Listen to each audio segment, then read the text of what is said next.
தஞ்சை வேதபுரி வடிகால் வாய்க்காலில் 10க்கும் மேற்பட்ட இடங்களில் உடைப்பு ஏற்பட்ட நிலையில் ஆயிரக்கணக்கான ஏக்கர் விளைநிலங்களில் மழைநீர் புகுந்து இளம் பயிர்கள் சேதமடைந்துள்ளன. இதனால் விவசாயிகள் வேதனை அடைந்துள்ளனர். பாதிக்கப்பட்ட பகுதிகளை ஆய்வு செய்து அரசு உரிய இழப்பீடு வழங்க வேண்டும் என விவசாயிகள் கோரிக்கை விடுத்துள்ளனர். இதுகுறித்த கூடுதல் விவரங்களை வழங்குவதற்காக எமது செய்தியாளர் சரவணன் இணைப்பில் இருக்கிறார். வணக்கம் சரவணன், விரிவான விவரங்களை பதிவு செய்யலாம். வணக்கம் ரூபி. தஞ்சாவூர் மாவட்டம் ஒரத்தநாடு அருகே வேதபுரி வடிகால் வாய்க்காலில் 10க்கு மேற்பட்ட இடங்களில் உடைப்பு ஏற்பட்டு அருகில் உள்ள ஆயிரக்கணக்கான ஏக்கர் விளைநிலங்களில் மழைநீர் புகுந்துள்ளது. நாற்று நடவு செய்து ஒரு மாதமே ஆன இளம் பயிர்கள் நீரில் மூழ்கியது கடல் போல் காட்சியளிக்கிறது. தற்போது நம்ம பார்த்து கொண்டிருக்கிறோம். தஞ்சாவூர் மாவட்டத்தில் கடந்த 2 நாட்களாகவே கனமழை கொட்டி தீர்த்து வருகின்றன. இதனால் நாற்று நடவு செய்த இளம் சம்பா தாளடி பயிர்கள் மிகப்பெரிய அளவில் பாதிக்கப்பட்டுள்ளது.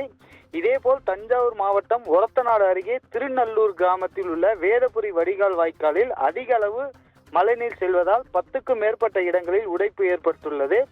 உடைப்பின் காரணமாகவே மழைநீர் முழுவதும் அருகில் இருக்கும் விளைநிலங்களில் புகுந்துள்ளது. இதனால் அங்குள்ள நடவு செய்து ஒரு மாதமான இளம் சம்பா தாளடி பயிர்கள் நீரில் மூழ்கியிருக்கின்றன. இதனால் அப்பகுதியில் உள்ள ஆயிரக்கணக்கான ஏக்கர்கள் விளைநிலங்களும் 3 அடி ஆழத்துக்கு நீர் மூழ்கில் உள்ளது.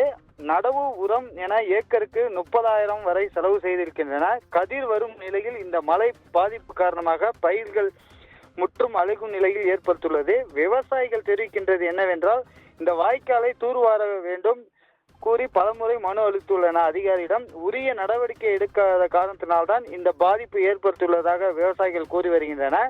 பாதிக்கப்பட்ட பகுதிகளை ஆய்வு செய்து விவசாயிகளுக்கு உரிய இழப்பீடு வழங்க வேண்டும் என போர்க்கால அடிப்படையில் இந்த வடிகால் வாய்க்காலை தூர்வார வேண்டும். எனவே அப்பகுதி விவசாயிகள் பிரதான கோரிக்கையாக இருக்கு. இதை உடனடியாக அதிகாரிகள் ஆய்வு செய்து இழப்பீடு வாங்கி தர வேண்டும் என விவசாயிகள் கோரிக்கை வைக்கின்றனர். ரூபி,